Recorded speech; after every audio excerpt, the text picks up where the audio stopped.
پاکستان میں را اور این ڈی ایس نے دہشت گردی کی ایک مہم شروع کر رکھی ہے. وہاں پاکستان کیا کر سکتا ہے؟ پاکستان تو ان کی طرح سپر طاقت نہیں ہے. ان کا تو جہاز بحری جہاز سے وہ 3000 میل دور سے ایک کمرے کا نشانہ لگا کے اس کو اڑا سکتے ہیں. اقوام متحدہ جیسے عالمی اداروں کی رپورٹس کو بھی اس خوفناک وارفیئر کا حصہ بنایا جا رہا ہے. یقیناً بہت مشکل سچویشن ہے، کیونکہ ملبہ صرف یہ نہیں یا گورنمنٹ ہے جو ملبہ پاکستان پہ ڈال رہی ہے، امریکہ خود ڈال رہا ہے، برطانیہ خود ڈال رہا ہے. صحافت ہو رہی ہے دنیا میں، کہیں آپ دہشت گردوں کو بٹھا کر پورا آن ایئر ٹائم دیتے ہیں کہ جائیں اور پاکستان کو دھمکیاں دیں. پاکستان میں را اور این ڈی ایس نے دہشت گردی کی ایک مہم شروع کر رکھی ہے. انڈیا، اسرائیل اور این ڈی ایس مل کر ہمارے خلاف نہ صرف میڈیا میں بلکہ پاکستان کے امن و امان سے بھی کھیلنا چاہتا ہے. اور اس لیے میں نے 40 سال کا جو لال حویلی میں 13 اگست کا جلسہ اور آتش بازی دونوں کو منسوخ کرنے کا اعلان کرتا ہوں.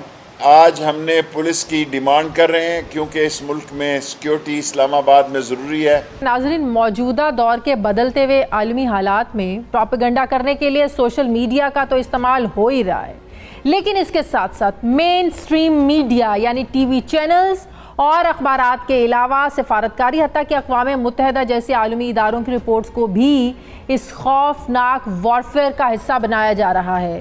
چند روز پہلے اقوام متحدہ کی سیکیورٹی کونسل نے اپنی رپورٹ میں زمینی حقائق کو نظر انداز کرتے ہوئے ایک پروپیگنڈا رپورٹ دی، جس میں یہ دعویٰ کیا گیا تھا کہ افغان طالبان اور تحریک طالبان پاکستان کے درمیان صلح ہو گئی ہے. اس خبر کے اثرات بہت ہی زیادہ تباکن ہو سکتے تھے، لیکن ہمارے ہی اس پروگرام میں افغان طالبان کے ترجمان سہیل شاہین نے یہ کہا کہ ایسی کوئی صلح نہیں ہوئی. انہوں نے اقوام متحدہ کی جو رپورٹ تھی اس کو یکسر مسترد کیا، بلکہ یہاں تک کہا کہ اقوام متحدہ میں کوئی ایک ملک ہے جو خرابیاں پیدا کر رہا ہے.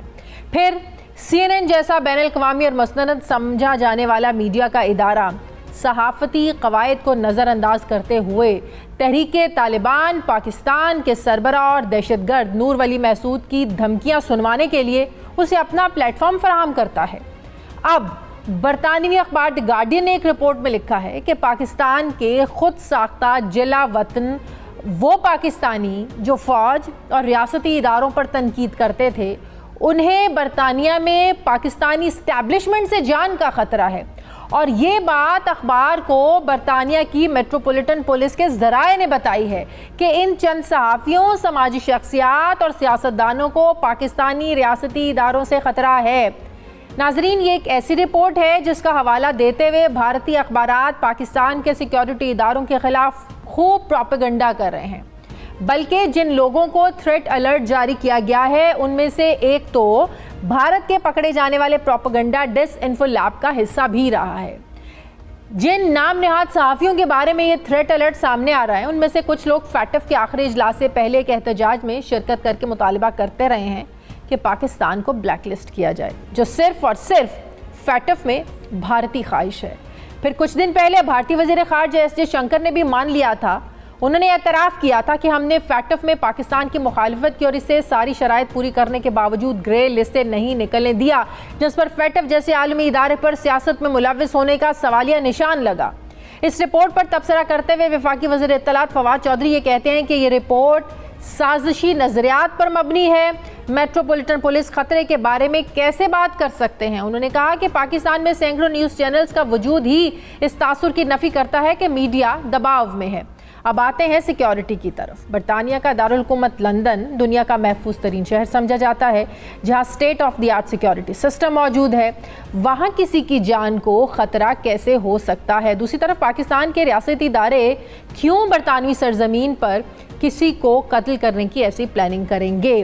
یہ پروپیگنڈا جو ہے یہ پاکستان کے خلاف اب عالمی میڈیا بھی کرنے لگا ہے. کیا یہ سکھاتے ہیں ہمیں صحافتی اخلاقیات؟ دنیا میں صحافت کس طرف جا رہی ہے؟ بڑی مشکل سچویشن ہے، یقیناً بہت مشکل سچویشن ہے، کیونکہ ملبہ صرف یہ نہیں کہ وہاں کی کوئی مقامی انسٹیٹیوشن ہے یا گورنمنٹ ہے جو ملبہ پاکستان پہ ڈال رہی ہے. امریکہ خود ڈال رہا ہے, برطانیہ خود ڈال رہا ہے. خود ان کے 1.5 لاکھ فوجی 20 سال میں جس مسئلے کا حل نہیں کر سکے اور جہاں سے بھاگ کے نکلے ہیں, راتوں رات بھاگ کے نکلے ہیں, اور اب وہ وہاں پاکستان کیا کر سکتا ہے؟ پاکستان تو ان کی طرح سپر طاقت نہیں ہے. ان کا تو جہاز بحری جہاز سے وہ 3000 میل دور سے ایک کمرے کا نشانہ لگا کے اس کو اڑا سکتے ہیں. تو ہمارے پاس تو کوئی ایسی صلاحیت نہیں ہے. اب اس پہ پاکستان کو ایک بڑی سفارتی جدوجہد کرنی ہوگی. OIC سے ان کو سٹارٹ کرنی چاہیے, اسلامک ممالک کو بلا کے, اور ان کو ان کا یہی رہنا چاہیے. یہ ایک گراؤنڈ بس بار بار دہراتے رہے, اس پہ فلمیں بنوائیں پاکستان. یہ اس وقت میڈیا کی جنگ ہے زیادہ تر. پاکستان کو لڑنا پڑے گی میڈیا کی جنگ.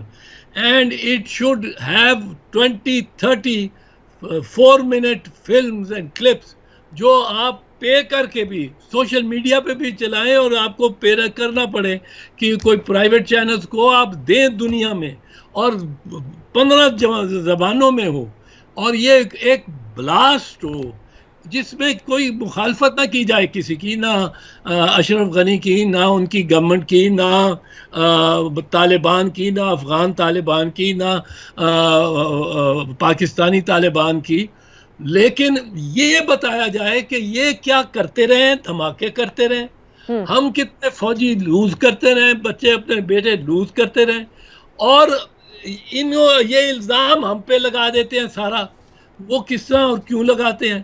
یہ ان کو دے ہیو ٹو ریئلائز کہ یہ ڈپلومیسی کی جنگ سے زیادہ میڈیا کی جنگ ہو گئی ہے. مظہر عباس صاحب, پہلے اقوام متحدہ کی رپورٹ جس کا میں نے ذکر کیا, پھر فیٹف جیسے ادارے کا جو سیاسی فیصلہ جس پر بہت کوسچن مارک لگے, سوالیہ نشانات اٹھنے لگے کہ یہاں پر بھی اب سیاست ہونے لگی ہے, اور اب انٹرنیشنل میڈیا کی ذرائع سے ایسی رپورٹنگ کا ہونا.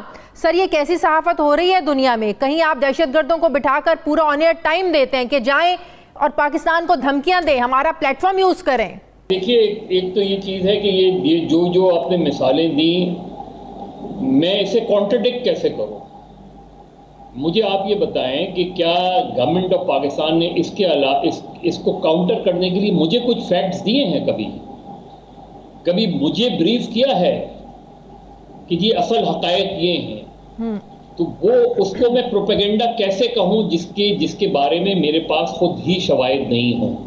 میں UN کی رپورٹ کو کیسے کانٹرڈکٹ کروں؟ میں گارڈین کی رپورٹ کو کیسے کانٹرڈکٹ کروں؟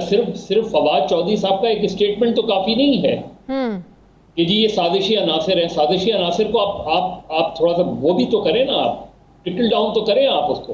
پاکستانی سیکیورٹی اداروں پر اتنا بڑا الزام بھی لگانا, یہ بھی ایک سوالیہ نشان ہے. یہ شادیہ, میں تو یہی تو کہہ رہا ہوں, تو کوئی آپ کا یہاں کاؤنٹر بریفنگ بھی تو دے, بتائیں بھی تو, مجھے ایکسیس ٹو انفارمیشن تو ہو کہ جی اگر میں اس کو فرض کریں میں ان کے حوالے سے, اس رپورٹ کے حوالے سے کچھ لکھنا چاہوں, مجھے فیکٹس کون دے گا؟ بالکل صحیح. مطلب آپ کہہ رہے ہیں جتنی مثالیں میں نے آپ کو دی, اس پروپیگنڈے کو انکاؤنٹر کرنے کے لیے ہمارے پاس کوئی فورس موجود نہیں ہے. میں کہہ رہا ہوں یہ OIC کو بلائیں, دوسرے دیگر جن اتحادوں میں آپ ساتھ ہیں ادھر بلائیں, اپنے سفیروں کو کہیں زیادہ کام کریں, یہاں سے ڈیلیگیشنز بھیجیں, ان کے لوگوں کو ملیں. لیکن یہ ایک چیز اب احساس ہونا چاہیے اس بات کا کہ آج کل یہ جو ساری 5G وار, 4G وار اور یہ ساری کی جو ذکر کرتے ہیں, یہ وار اب بیسیکلی سب سے پہلے میڈیا کی وار ہے. میڈیا کے لیے آپ ہائر کریں اپنے پاکستان سے اپنے ایسے اچھے پروڈیوسرز اور ڈائریکٹرز اور کامنٹیٹرز اور بڑے جو یہ بیان ان میں سے نکلے, اس ایک میڈیا پالیسی کا بیانیہ ہو سکتا ہے کہ اس نے پورا ایک بیانیہ دینا ہے. یہ انڈیویجول کسی کا بیانیہ نہیں ہوتا نا,